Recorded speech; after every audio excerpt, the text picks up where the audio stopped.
सर्वं शुभमयं शुभनंता शिवकृपानंता।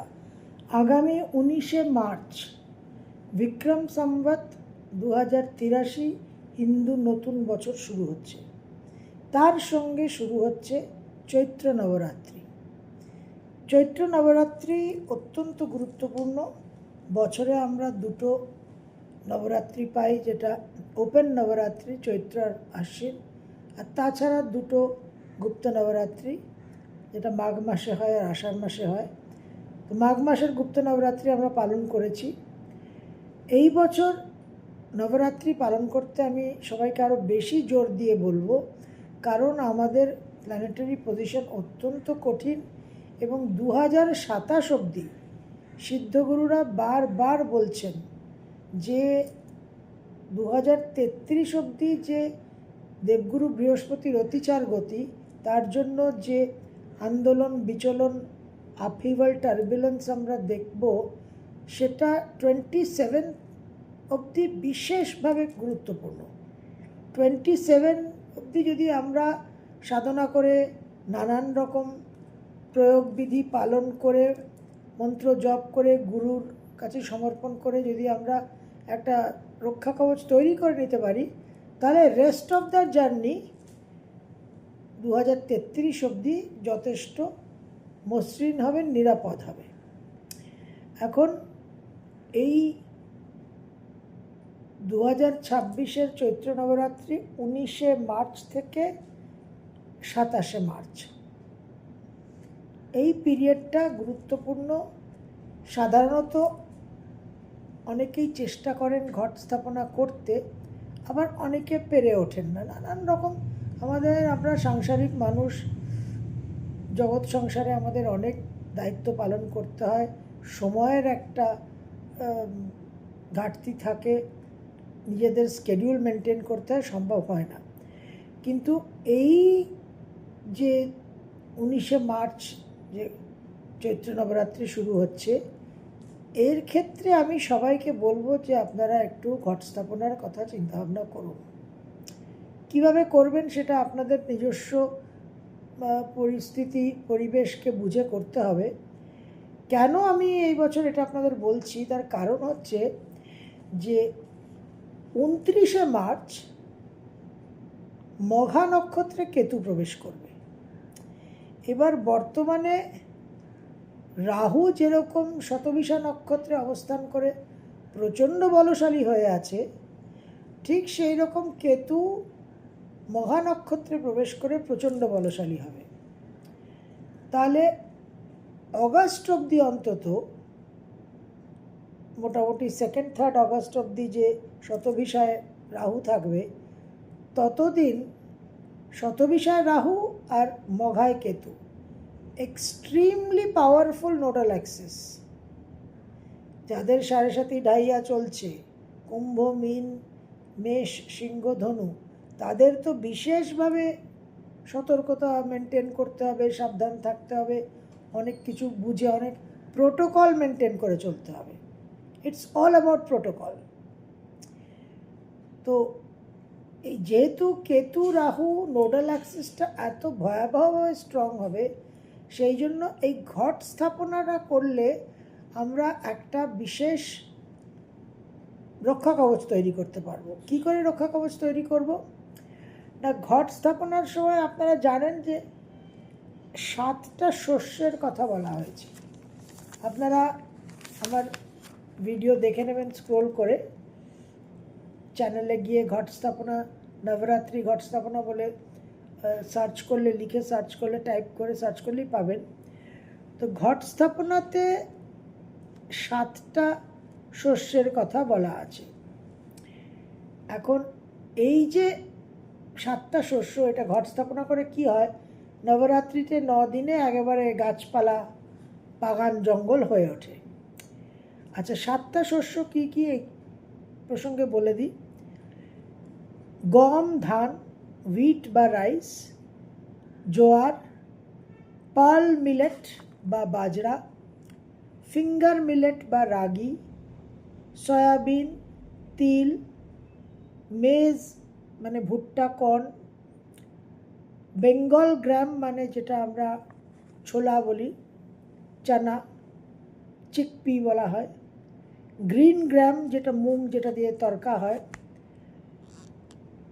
বাকহুইট বলা হয় কুট্টুকে, কুইনোয়া বলা হয় কিনওয়াকে, কাঙ্গনি বলা হয় ফক্সটেল মিলেটকে। এবার আমি অনেকগুলো আপনাদের নাম উল্লেখ করলাম, 1, 2, 3, 4, 5, 6, 7, 8, 9, 10, 11, 12, 13, 14, 15টা নাম উল্লেখ করলাম। এর মধ্যে যে কোনো 7টা নেবেন। গম ধানটা একটু নেওয়া উচিত, তিলটা রাখা উচিত, আর বাকি অ্যাভেলেবিলিটির উপর, কোনটা সংগ্রহ করতে পারলেন না তার উপর। গম ধান তিলটা একটু ইম্পর্টেন্ট এর জন্য। এবার যেহেতু কেতু প্রবেশ করছে মহানক্ষত্রে, কেতুর জন্য একটা বিশেষ প্রতিকার, বিশেষ একটা রেমেডি হচ্ছে যে এই 7টা শস্য প্রতিদিন পাখিদের খাওয়ানো। তো এখন এই 7টা শস্য পাখিদের তো খাওয়াবেন, সেটা তো 29 মার্চে কেতুর ট্রানজিট হচ্ছে, কিন্তু ঘট স্থাপনটা করলে কি হবে, ওই যে গাছগাছড়াগুলো বেরোবে ঘটের উপর, যেটা আমরা একেবারে সব শুদ্ধ তুলে দশমীতে জলে দিয়ে দিই, এইবার চৈত্র নবরাত্রিতে কিছুটা কেটে নেবেন। সব শুদ্ধ জলে দেবেন অবশ্যই, কিন্তু জলে দেওয়ার আগে ওই যে আপনার বাগানটা হবে ওই ঘটের মধ্যে, ওই বাগানের উপরের একটা অংশ যেরকম মালিরা একটু একটু করে কাঁচি দিয়ে কেটে নেয় বাগান পরিষ্কার করার সময়, যেটাকে আমরা প্রুনিং বলি, সেই রকম কিছুটা কেটে নিয়ে ওই যে শস্যের গাছ সেইটা পাখিদের খাওয়াবেন 29 তারিখ থেকে। এই জন্য এই ঘট স্থাপনাটা এই বছর এত গুরুত্বপূর্ণ। না হলে আমি সবসময় আপনাদের বলি যে ঘট স্থাপনা করতে পারলে করুন, ইট ইজ ভেরি গুড, কারণ ঘট স্থাপনা করা মানে দেবীকে ডাইরেক্ট আবাহন করা। এবার টাইমিংটা আপনাদের বলে দিই, সকাল 6:52 থেকে সকাল 9:44, 19শে মার্চ 2026, সকাল 6:52 থেকে সকাল 9:44, 2 ঘন্টা 51 মিনিট সময়। তারপর অভিজিৎ মুহূর্ত পাচ্ছি আমরা 48 মিনিট, সকাল 11:20 থেকে দুপুর 12:09। এই সময়ের মধ্যে আপনারা ঘট স্থাপনাটা করবেন। আবারও বলে দিই, আমার চ্যানেলে নবরাত্রি ঘট স্থাপন বলে টাইপ করে সার্চ করলেই পেয়ে যাবেন। 19শে মার্চ শুরু হচ্ছে চৈত্র নবরাত্রি, সকাল 6:52 প্রতিপদ লাগছে। 19শে মার্চ সকাল 6:52 প্রতিপদ লাগছে। তার পরের দিন 20 মার্চ সকাল 4:52 দ্বিতীয়া লাগছে। 21শে মার্চ রাত 2:30 তৃতীয়া লাগছে। 21শে মার্চ রাত 11:56 চতুর্থী লাগছে। অর্থাৎ কি হলো, 21শে মার্চ ভোরবেলা সূর্যোদয়ের আগে ভোর রাত্রির 2:30 তৃতীয়া লাগছে, আর সারাদিনের শেষে রাত্রি 11:56 চতুর্থী লাগছে। 22শে মার্চ রাত 9:16 পঞ্চমী লাগছে। 23শে মার্চ সন্ধে 6:37 ষষ্ঠী লাগছে। 24শে মার্চ বিকেল 4:07 সপ্তমী শুরু হচ্ছে। 25শে মার্চ দুপুর 1:49 অষ্টমী শুরু হচ্ছে। 26শে মার্চ সকাল 11:48 নবমী শুরু হচ্ছে। 27শে মার্চ সকাল 10:06 দশমী শুরু হচ্ছে। এই হচ্ছে টাইমিং। এবার অষ্টমীর শেষ 24 মিনিট আর নবমীর প্রথম 24 মিনিট, এই 48 মিনিট হচ্ছে সন্ধিক্ষণ, যখন আমরা সন্ধি পুজো পালন করি। তাহলে অষ্টমী শেষ হচ্ছে ওই 11:48 শেষ হয়ে নবমী শুরু হবে। তাহলে 11:48 সকাল 26 তারিখে তার 24 মিনিট আগে থেকে শুরু হবে, আর 11:48 24 মিনিট পরে সন্ধি পুজো সমাপ্ত হবে। এই হিসেব করে আপনারা সন্ধি পুজোর সাধনাটা করবেন। এবার এটা অত্যন্ত গুরুত্বপূর্ণ, বারবার এই কথা বলা হচ্ছে। আমি আপনাদের কাছে শুধু একটা রিলেইং ট্রান্সমিটার মাত্র। রবি, কবি, নবী সব চিরকাল একই কথা বলেছেন। আর নাইরে বেলা, নামলো ছায়া ধরণীতে। এখন চলরে ঘাটে কলসিখানি ভরে নিতে। তো এই 27 সাল 2027 অবধি এতটা গুরুত্বপূর্ণ যে এই কলসি ভরতে আমাদের হবেই। কারণ একটা খুব টিপিক্যাল টাইম চলছে, আরও টার্বুলেন্স আসবে। আমরা সারা বিশ্বের পরিস্থিতি দেখছি, বিশেষভাবে একটা অশান্তির আবহাওয়া চলছে, অনিশ্চয়তার আবহাওয়া চলছে। বড় বড় রাষ্ট্রনেতারা লিডারশিপ ফেলিয়ার হচ্ছে, অনেক হঠকারী সিদ্ধান্ত নেওয়া হচ্ছে। আগামী দিনেও পাওয়ার অ্যান্ড পজিশনের একটা অপব্যবহার হবে, সেটা এক্সপেক্টেড। সেই জন্য এই প্রসেসটাকে অতি অবশ্যই করবেন।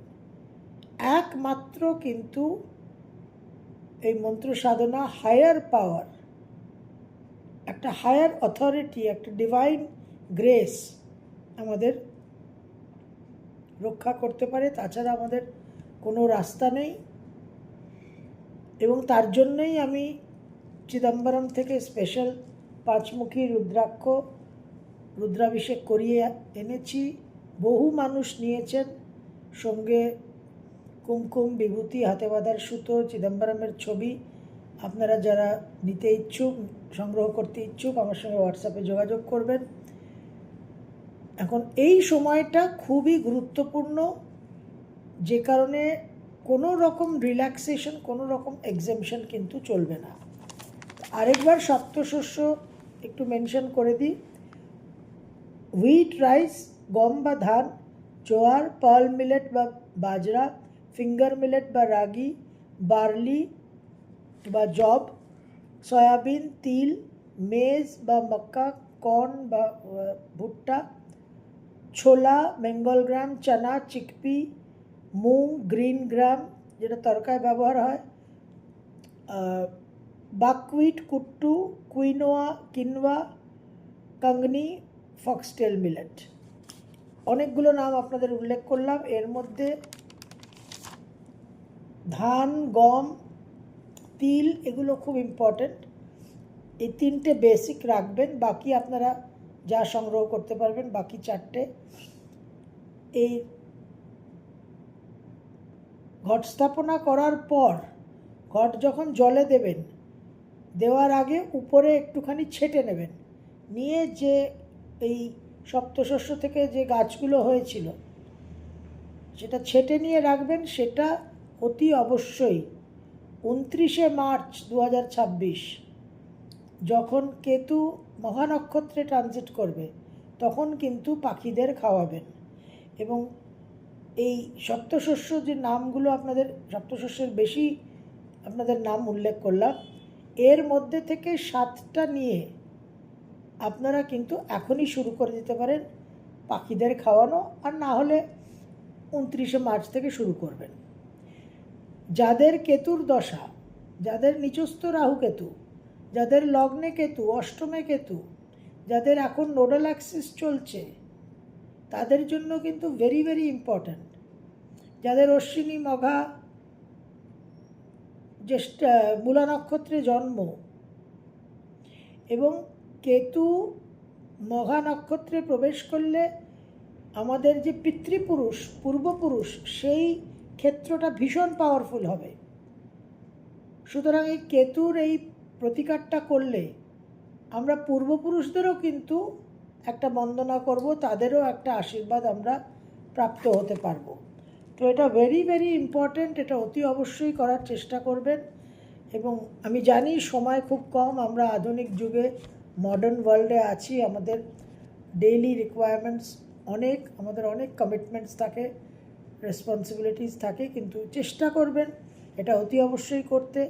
আর যদি কোনো কারণে ঘট স্থাপনা করতে না পারেন, তাহলে 29শে মার্চ থেকে অতি অবশ্যই কিন্তু এই সপ্তশস্য যেটা বললাম সেটা কিন্তু প্রতিদিন পাখিদের খাওয়াবেন। একটা পাত্রে, বাটিতে সপ্তশস্য রেখে দেবেন, ব্যালকনিতে, ছাদে বা জানলার ধারে, আর সঙ্গে একটু জলও কিন্তু দেবেন। কারণ মঘা নক্ষত্র পিতৃপুরুষদের, পূর্বপুরুষদের ইন্ডিকেট করে, সেখানে এই সপ্তশস্য দেবেন, সঙ্গে একটু জল দিলে অটোমেটিক একটা কিন্তু আমাদের পূর্বপুরুষদের একটা আবাহন হবে, তাদের আমরা বন্দনা করব, তাদের আশীর্বাদ প্রাপ্ত হব এবং অনেক আমাদের কিন্তু কর্মখণ্ডন হবে। সর্বম শিবময়ম শিবানন্তা শিবকৃপা।